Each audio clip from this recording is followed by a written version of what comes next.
Kot je že Tajda povedala, je pred časom ministrstvo posredovalo v javno obravnavo nov predlog zakona o javnem naročanju.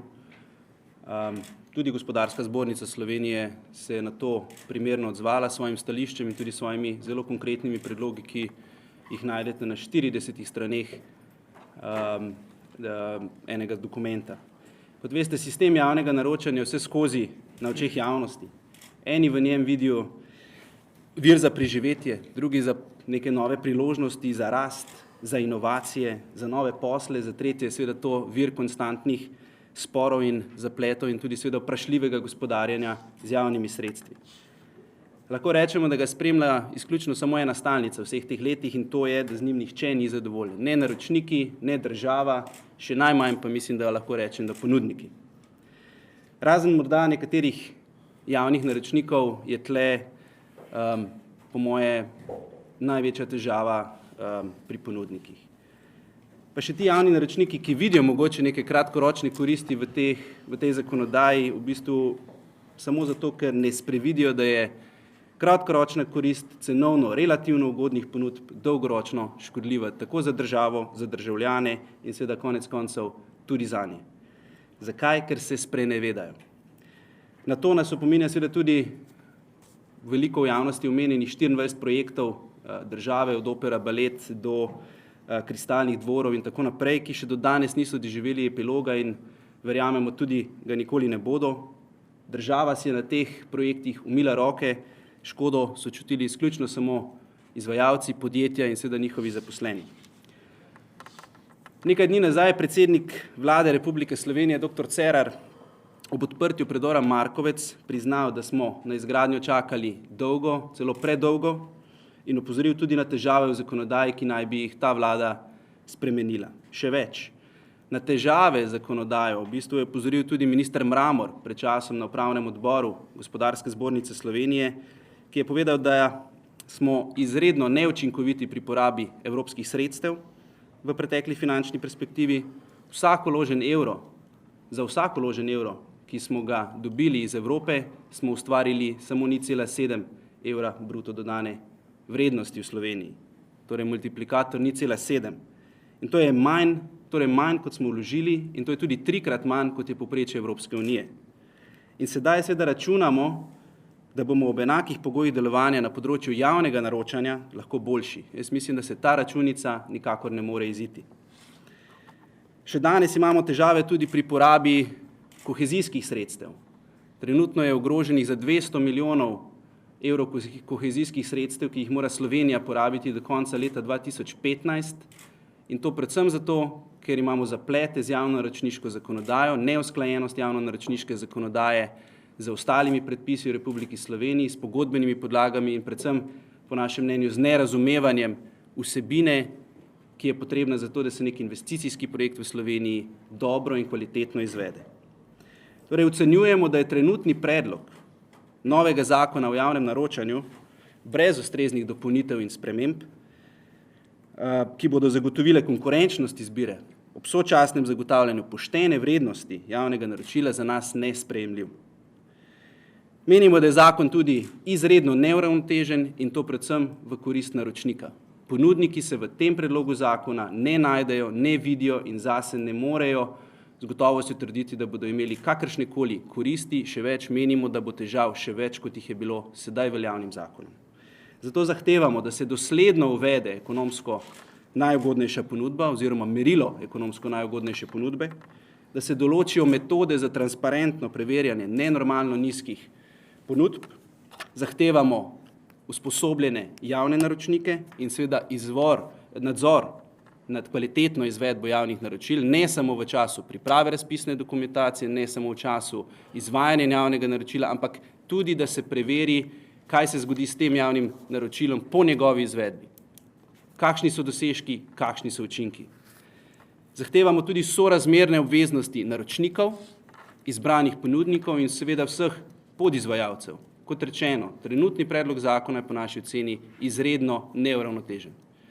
Zahtevamo tudi, da se transparentno in odgovorno vodi in izvaja javna naročila, kar je pa seveda povezano predvsem z odgovornostjo oseb pri javnih naročnikih, ki so za javno naročanje odgovorni. ali to odgovornost nosijo ali ne. In zahtevamo tudi pravo dvostopenjsko pravno varstvo, ki pa bo ne samo črkobralsko zagotavljalo neko pravno varnost, ampak predvsem po vsebini.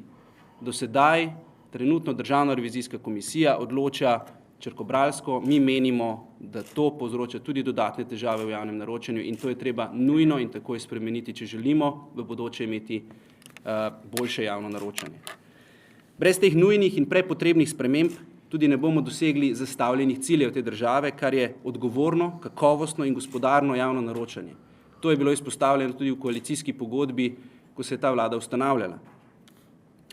Zahtevamo tudi, da javno naročanje, kar je predmet same direktive, iz preambule v direktive je razvidno, da mora javno naročanje spodbujati rast gospodarstva in tudi inovativnost. Tega v tem predlogu zakona ni.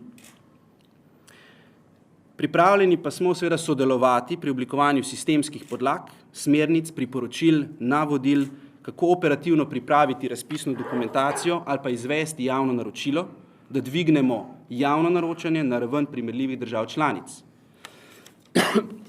Priložnost je tu, vendar menimo, da bi morala biti tudi država ali pa še posebej država zainteresirana za povezovanje s krovnimi združenji tako ponudnikov kot tudi naročnikov, da skupaj naredimo ta sistem pregleden.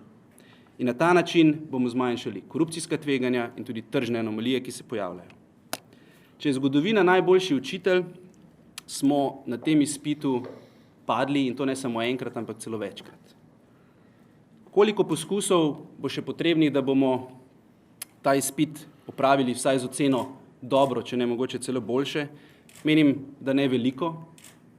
Te priložnosti smo že skoraj zamudili.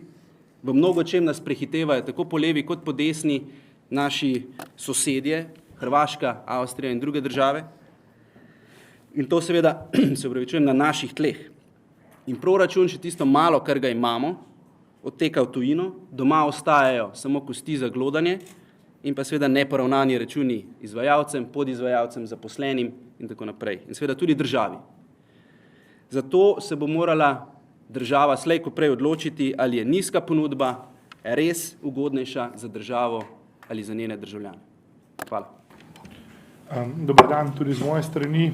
Jaz bi se mnenju predhodnika gospoda Kneza v več kot 100% meri pridružil. Če je to, kar država pripravlja na področju javnih naročil, tisto, kar naj bi nas pripeljalo iz krize, moram povedati, da bo kriza jutri samo še globlja. In če je to tak način javnega naročanja tisti, katerega država zagovarja, menim, da vse v naši dejavnosti, ki pa je v tem trenutku v krizi in v veliki meri odvisna od tega področja, dejansko lahko samo zaključim, da te dejavnosti država enostavno ne rabi in si je ne želi in da bo verjetno zadovoljna samo v trenutku, ko bomo vsi skupaj izvajali zadeve preko tujcev, ker očitno ti znajo bistveno boljše, bistveno za manjši denar graditi, kot znamo mi. Država ima vzvode, da zadeve popravi. Definitivno si želimo zakona, ki ne bo predpisoval podrobno stvari, ampak bo dal nek poslovni okvir, v katerem bomo vsi skupaj delovali. Po drugi strani bodo pa podzakonski akti naredili, vse dejavnosti, ki pašejo pod to, zadevo javnih naročil življenjske in ki bodo omogočale naročniku, kar je za mene tudi pomembno, v tem trenutku tega nimam občutka, da bodo naročniku omogočale izbrati tistega, s katerim to, kar rabijo, to, kar naročajo, tudi pridobijo in da bo to družbeno koristno ali pa, narodno koristno za celotno zgodbo. Trenutno je tako, da je cena edina, ki definira vse. Trenutno je tako, da Državna revizijska komisija odloča tako, kot se ji zdi, brez vseh pametnih, argumentov, dopolnjevanja ponudb so možna. Najprej se določi najnižja cena in potem se do konca postopka ta zadeva dopolnjuje, da je izbran najcenejši ponudnik država kot naročnik ali njene, agencije, paradržavne zgodbe, se ne sprašujejo, če so s tem res pridobile kompetentnega izvajalca, ki bo to tudi pripravljen narediti. Mislim, da država mora narediti konec temu, da se vsak vaški župan, kakorkoli drugače imenujem, vse to se obračujem posameznikom, vodi sam razpise, sam pripravlja zadeve, da potem tudi ta, bom rekel, priprava razpisne dokumentacije je postala gospodarska dejavnost, kar je skregano z logiko. Mislim, da država mora posvečati tukaj vmes, narediti čim prej službo, agencijo, direktorat, meni čisto vseeno kaj, ki bo poenotil razpise, ki bo poenotil, bom rekel, pogodbe, ki bo v naši branži poenotil popise, norme in tako naprej, da bodo pogoji ponujanja in potem sklepanja posla zelo jasni in enostavni. Nemogoče je, da, bom rekel, vsak poslovni subjekt razpis pripravlja po svoje. To imamo samo v Sloveniji in s tem bi zelo veliko, bom rekel, rešili zadev. Po drugi strani je pa čas, da se tudi na strani naročnika počasi pojavijo v komisijah za izbor razen redkih izjem, moram tukaj reči, ljudje, ki bodo strokovno kompetentni, ki bodo upali odločiti, ki bodo za svojimi odločitvami stali, ki jih bodo znali argumentirati, bom rekel, nadzornim organom. In definitivno je nujno, da se nad Državno revizijsko komisijo postavi nek neodvisni senat, ki bo lahko o tem sodu. Ne more biti Državna revizijska komisija, za katero se upam na glas trditi, da je sestavljena nažalost bolj kot ne iz kadra s premajhnim znanjem za tako težo odločanja, kot jo imajo, in tudi za premalo strokovne podkovanosti, dejansko dopušča potem vse, kjer naročnik lahko z nami kot izvajalci dela, kar hoče. Definitivno bi upozoril še na dve stvari. Država bo morala upoštevati pri vseh teh zadevah tudi socialni dumping.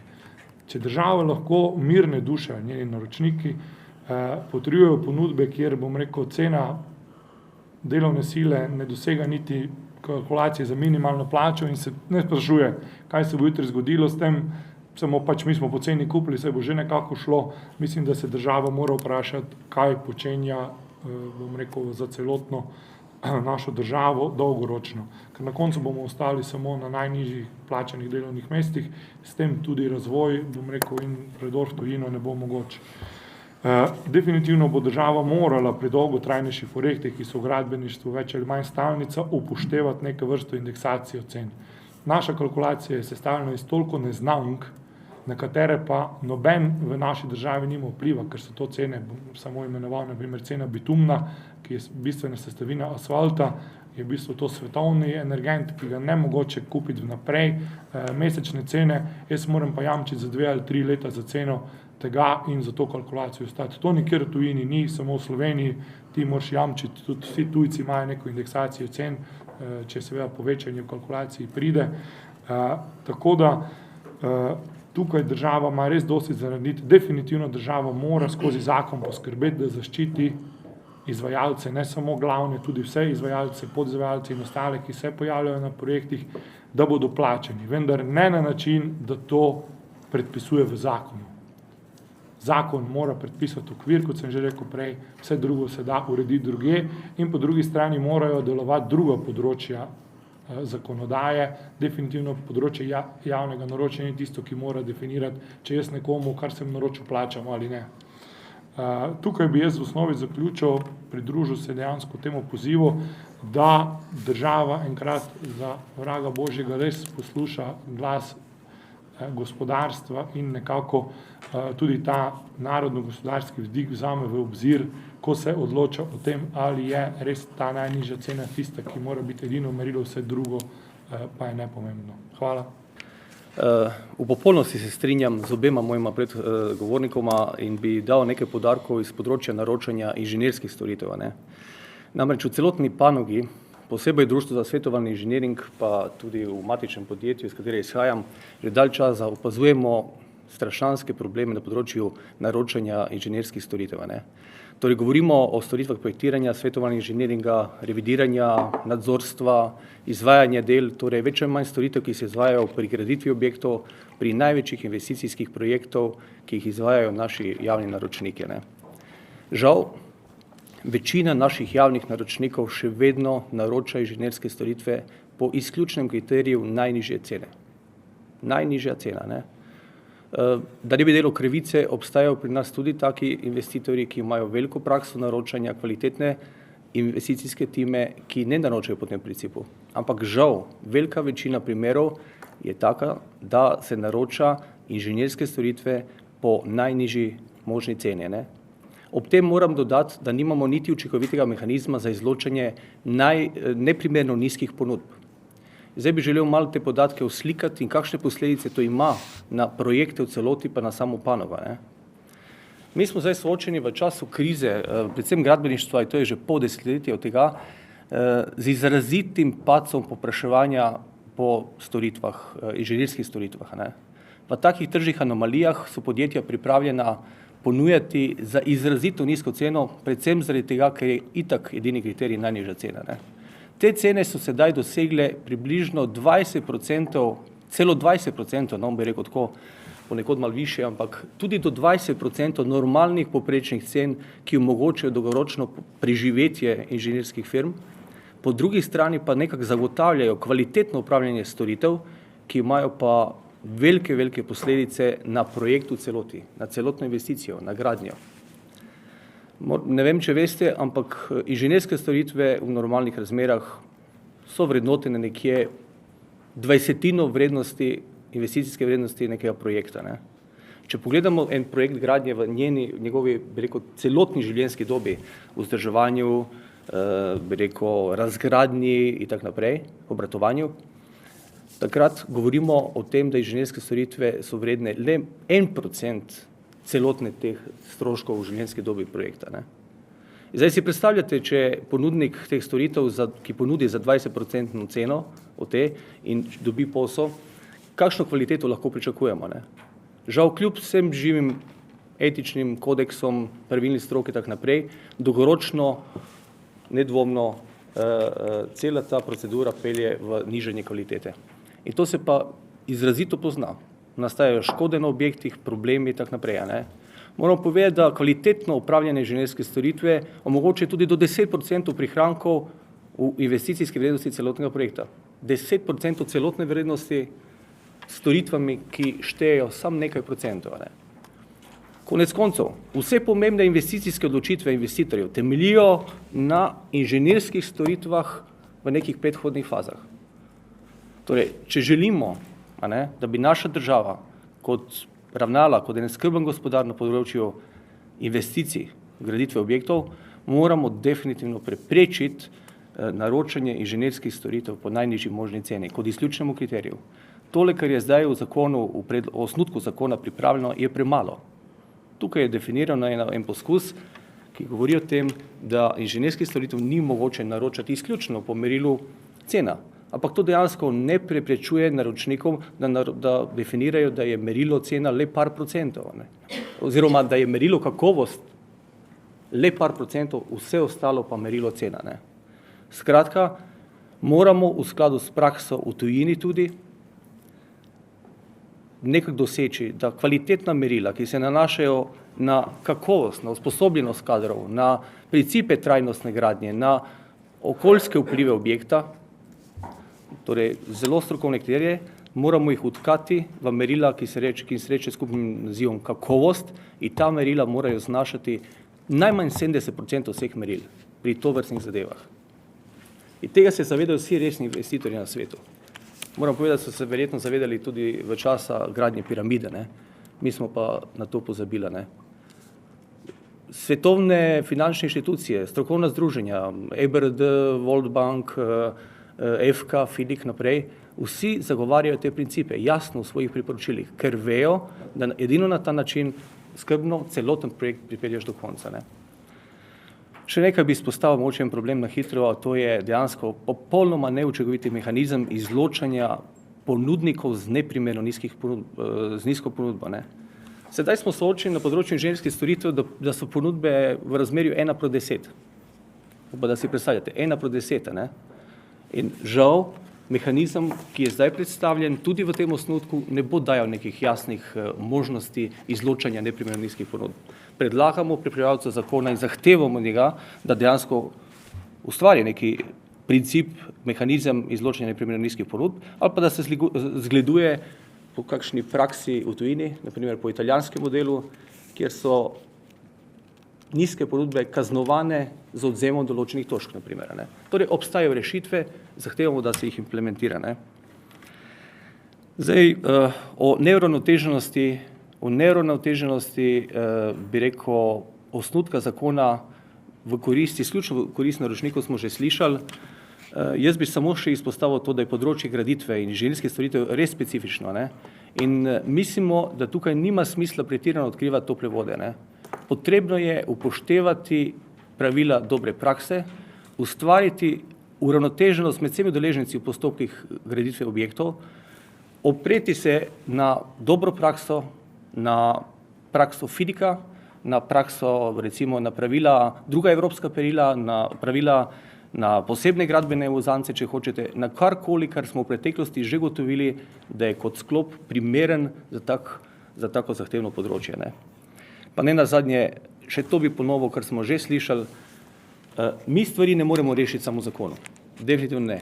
Posebej ne na področju graditve objektov, katerih je manjši del tudi so inženirske storitve, ampak zelo pomemben del, ne.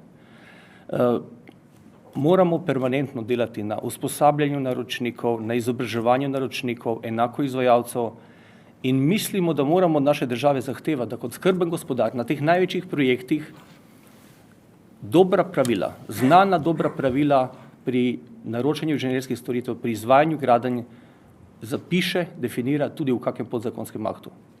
Zakon je premalo. Zakon o javnem naročanju je en košek, en pot v pravo smer, ampak zadeva je izrazito kompleksna in moramo jo celovito v bistvu rešiti. Da smo presenečeni v bistvu, da se v zakonu s tako lahkoto v bistvu ne razume enega mehanizma, v kateri mi menimo, da bi morala biti država lojalna do svojih davkoplačevalcev, ne. Lojalna do tistih, ki v bistvu prispevajo v proračun in da čim več faz ustvarjanja nove vrednosti zgodi v Sloveniji. Imamo relativno velik problem, da se v javnih naročilih, kjer je v bistvu predmet pogodbe hrana, ne, predvsem hrana za najbolj ranljive skupine prebivalstva, da se pojavljajo surovine, meso in druga hrana iz vseh vetrov, ker na nek način v bistvu, zato ker so pač iz vseh vetrov, lahko dosegajo pač nižjo ceno, ne. Ker niso tako obremenjeni in tako na enak način predelani kot pri nas in na ta način praktično nobeno večje živilsko podjetje v Sloveniji v bistvu ne more priti v javne razpise. Večino tukaj v teh javnih razpisih zasedajo družbe, ki so pač bolj fleksibilne in se pomagajo surovine vse posod. Naslednji problem, ki je, ravno tako ta zakon ga po našem mnenju ne rešuje, je to, da ni nobene pokalkulacije, nobenega preverjanja teh javnih naročil, ker bi v bistvu tistemu, ki je to naročilo izvedel, povedala, kje ga je polomil in kje ga ni. Na enak način se da v bistvu na javnem razpisu en artikel, ki je relativno velika količina, podružiti po ceni nič, a ne, in ki se kasneje v tem razpisu sploh ne naroča. In zaradi tega pride potem je jasno, da ponudi najcenejši, obenem pa nikoli tega artikla ne bo prinesel. Potem je kriterij prispevek v proračunu, se pravi, da bi mi bili, zadnjič sem bil v parlamentu in sem slišal zelo dobro izjavo, v bistvu, da smo Slovenci v bistvu kolektivno neinteligentni, da nam kolektivne inteligence manjka, s katero bi lahko se naučili sami sebi pomagati in da bi v bistvu pripeljali v naše noge čim več stvari, saj tisto, o čemer sami odločamo, da bi si to lahko zagotovili. Mi tega ne počnemo. Mi delamo samomorilsko in v bistvu na nek način dovoljujemo, da nam od vse posod ljudje diktirajo, kaj bomo delali, kaj bomo jedli, pod kakšni ceni in tako naprej. Gledajte, to nobena resna država ne dela. In zato bi jaz v bistvu res apeliral na zakonodajalca, da premisli in da vgradi v ta zakon več samozaščitnih mehanizmov, ki nam bojo omogočali, da bomo pač ostali samobitni. Sicer ne bomo. In ne vem, zakaj je to tako težko ugotoviti, če bi spremljali merila korektnosti, pa preverjanja, pa to, kaj je, še enkrat omenjam kolektivno inteligenco, potem bi si lahko zagotovili bistveno boljše pogoje za to, da bomo vsaj v Sloveniji glavni dobavitelj. Da nam bojo v Sloveniji drugi glavni dobavitelj, mi bomo pa skakali 800 km daleč, ali kam, to je res neumnost. Hvala lepa. Ja, lepo pozdravljeni. Jaz bi predstavila par večjih problemov na podlagi javnega naročanja, ne samo pri prevajalskih storitvah, gre tudi za nasplošno za storitvene dejavnosti z visokim deležem znanja. Gre za storitve, ki se jih ne more izbirati na podlagi najnižje cene, ki je pa največkrat prevladujoče, če ne celo edino merilo. To niso neki istovrstni izdelki. Od države bi pričakovali, da skrbi za neko raven kvalitete storitev, ki jih naroča, in prav tako, da te osebe, ki dejansko te storitve na koncu upravljajo, da pridobijo neko primerno plačilo. Zaradi merila najnižje cene se dogajajo taki pritiski na cene, da je prišlo že do popolnega razvrednotenja nekaterih poklicev, kot so prevajalci ali svetovalci. In to so v bistvu dolgoročne posledice, ne samo za leto, dve. Enako kot že predhodniki ugotavljamo, da je nujno vzpostaviti neko metodologijo za ugotavljanje prenizkih dampinških cen. To bi lahko bilo tudi avtomatsko izločanje najvišje, najnižje ponudbe, naprimer, predlogov je bilo že veliko danih. Naslednji problem, ki je bil pri nas zelo velik, je bila v bistvu merilo ne samo najnižje cene, ampak najnižje cene z DDV-jem, kar je avtomatsko šlo za diskriminacijo podjetij, ki plačujejo davke, in po drugi strani privilegiran položaj SP-jev, ki niso zavezanci, in tujih podjetij. Konkretno na enem razpisu je prišlo do tega, da so slovenska podjetja, ki so imela naprimer podružnice v drugih državah, na Hrvaškem, v Nemčiji, da so se dejansko prijavila na razpis strani iz teh držav, in ker so bila seveda vsaj za 20% takoj bolj konkurenčna, kar seveda pomeni, da se tudi računi izdajajo z teh podjetij in se tudi davki plačujejo v drugih državah, ne v Sloveniji. Naslednja, v bistvu ja, pri tem konkretno je bila dana tudi pritožba takrat na Državno revizijsko komisijo, ki se jim to ni zdelo nič sporno. Pri nas gre velikokrat za manjša storitvena podjetja, zato bi opozorili tudi na preobsežne in nesorazmerne administrativne zahteve pri teh razpisih. Bi jih morali pripraviti bolj ciljno, specifično glede na vrsto javnega naročila. Tako bi tudi bistveno zmanjšalo obseg dela za pripravo in izbiro ponudnikov, tako na strani naročnika, kot tudi na strani ponudnikov. Naslednja težava je, da naročnik nima nobene odgovornosti, niti pri neoddaji naročila, niti v primerih razveljavitve razpisa, pa tudi kasneje, tekom razpisa, je največkrat v pogodbah napisano pač, da si pridržuje pravico zavrniti storitev zaradi tako imenovane slabe kakovosti, nikjer pa ni podanih nobenih kriterijev, kakšni so kaj ta slaba kakovost je. To dejansko pomeni, da če ima nekdo pri naročniku slab dan, lahko brez utemeljitve razlogov zavrne neko storitev na podlagi slabe kvalitete. In to se je tudi že dogajalo. Še naprej, kot sem že omenila, v razpisne dokumentacije bi se morale biti pripravljene smiselno glede na predmet javnega naročanja in bi mogli v zakonu ločeno opredeliti posamezna področja. Konkretno v našem primeru mi pozdravljamo pač neke to rešitev, ki je bila v zadnjih letih narejena, da se plačuje direktno podizvajalcem. Je pa razlika podizvajalci, definicija podizvajalca pri nekem gradbenem podjetju ali pa pri nekih prevajalskih storitvah.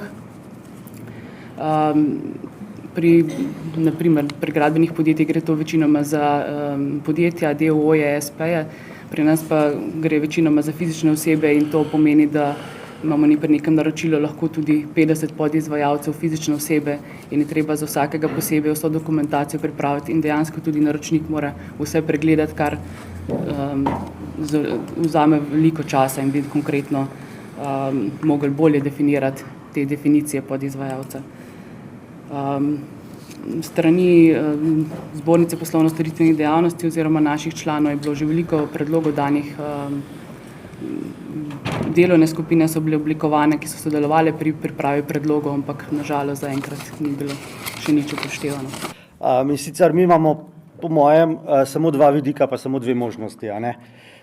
In sicer lahko nadaljujemo po pregovoru, šparati treba, pa ne stane, kar hoče, a se pa držimo drugega in rečemo, nismo tako bogati, da bomo kupovali poceni.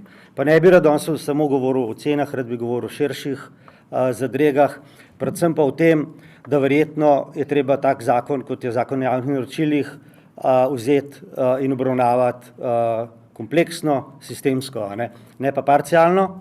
In ta najnižja cena je seveda najbolj boleča postavka, zato ker direktno se seli in je direkten pritisk na gospodarstvo. In večji, ko je pritisk na gospodarstvo, jaz mislim, da mora tisti, ki denar dela, ga mora tudi razporejati, absolutno ga pa ne sme razporejati, pa trošiti tisti, ki ga ne ustvarja. Pa ne bom zato rekel, da je kdo bolj pomemben, pa manj pomemben, bom konkretno rekel, pa nas v podjetju komerciala denar dela in ga nosi, ostali so pa storitveni servisi in potem izvajajo posle. Več kot 20 let smo že na področju zakona o javnih naročilih, skoraj v vseh oblikah smo se že srečevali z raznimi anomalijami. Bom rekel, sistemska prva največja je taka, da ni nekih posplošenih obrazcev in nekih teh formalnih pogojev. Pri nas je več kot 3000 naročnikov, ko vsak po svoje v okviru ZJN oblikuje te zahteve. Večinoma prireja tako, da paše oziroma da ustreza njegovemu prijatelju, sorodniku, nekemu izbranemu, točno določenemu tipu dobavitla, nikakor pa ne gleda pri tem ekonomsko najbolj ugodne ali pa najbolj uspešne ponudbe. Če je toliko naročnikov, seveda je tudi toliko kriterijev. In pri teh kriterijih se moramo res vprašati, koliko je vredno slovensko znanje. Govorimo o tem, da moramo znanje spodbujati, investicije v znanje, govorimo o neki dodani slovenski vrednosti, vredno je pa na koncu samo tisto, kar je v bistvu z najnižjo ceno torej izbrano. Konkretne, hujše stvari, ki se zdaj dogajajo, so elektronske dražbe. Jaz imam tle nekaj primerov, konkretnih, se lahko pozneje o tem pogovorimo, ampak intelektualne storitve po presoji Ministrstva za javno upravo so to samo še storitve, ki so avtorske, ustvarjalno delo, torej praktično gre lahko prevajalci ali pa mi z inženjeringom ali pa projektanti, ki ne ustvarjajo nekega izrednega enkratnega produkta na elektronske dražbe, ki se končajo za neomejenim časom z najnižjo ponudbo. Še večji problem je pri tem, da na to dražbo gre lahko vsa podjetja, ki formalno so se prijavljali na razpis, so nekako vsebinsko vsi dokumenti noter priloženi, niso pa popolna. Se pravi, načelno nam lahko konkurirajo tudi podjetja, ki v bistvu niso usposobljena, pa še drugače podjetja, ki so v krizi, so ta, s katerimi se mi tudi največ ukvarjamo, ker te dajejo neekonomske ali pa bom rekel najnižje možne cene oziroma lovijo cash flow. Se niti ne gre več za ceno, ampak se gre za preživetje enega kvartala, enega meseca ali kaj podobnega. Preprosto, jaz mislim, da ta poenotenje mora biti in nek predpisani obrazci morajo biti in te obrazci morajo biti nekje posotane. Ve se, katera podjetja so finančno sposobna, zakaj bi se to vsakeč ponovno izpostavljali. Konkretno, mi damo, po moje, več kot 200-300 razpisov letno se prijavimo in za vsak razpis damo 3 bančne garancije, ki niso zastonj. Za resnost ponudbe, za izdobavo, pa še za pogarancijske obveznosti. Vsakič znova se s tem mi ukvarjamo. S tem, da moramo dajati vsakič znova potrdila o nekaznovanosti odgovornih oseb, pa še en kup enih obrazcev, ki obstajajo itak nekje na spletu in ki bi jih konec koncev lahko, ali so nekje zbrani, ali bi jih pa naročnik nekje si vzel svobodo, pa bi jih poiskal. To je pač nemogoče obremenitev na naši strani. Res smo se specializirali za javna naročila, nažalost se tudi največ denarja v državi tam obrne. In pa cikli v gospodarstvu so nažalost zaradi krize tudi bistveno daljši. Cikli odločene nabave opreme se hitro zvrtijo tam okrog enega leta. Medtem se tehnologija spremeni, pa da ne bom še teh stvarih govoril. Torej, tudi odločanje je formalno, jaz velikrat pademo na vejcah, na kakšnem nedodanem dokumentu in podobno, ni vsebinskega in tukaj se pridružujem seveda mnenju. Komisije morajo biti strokovno usposobljene, najbolj kompetentne. To je pa možno, če je ta znanje nekje zbran. Ne, če vsak zavod, vsak vrtec, vsaka osnovna šola svojega dobavitelja po javnem razpisu izbira. Da ne bom rekel, da gre potem za smešne nakupe v banalnih vrednostih, zaradi katerega se izvede celo, se pravi, javno naročilo, magari če je to po skrajšanem postopku ali pa na poziv. Tudi ne vem, če lahko banke ocenjujejo podjetja potem, kako so rangirana po boniteti in tudi recimo nas gledajo konsolidirano kot skupino.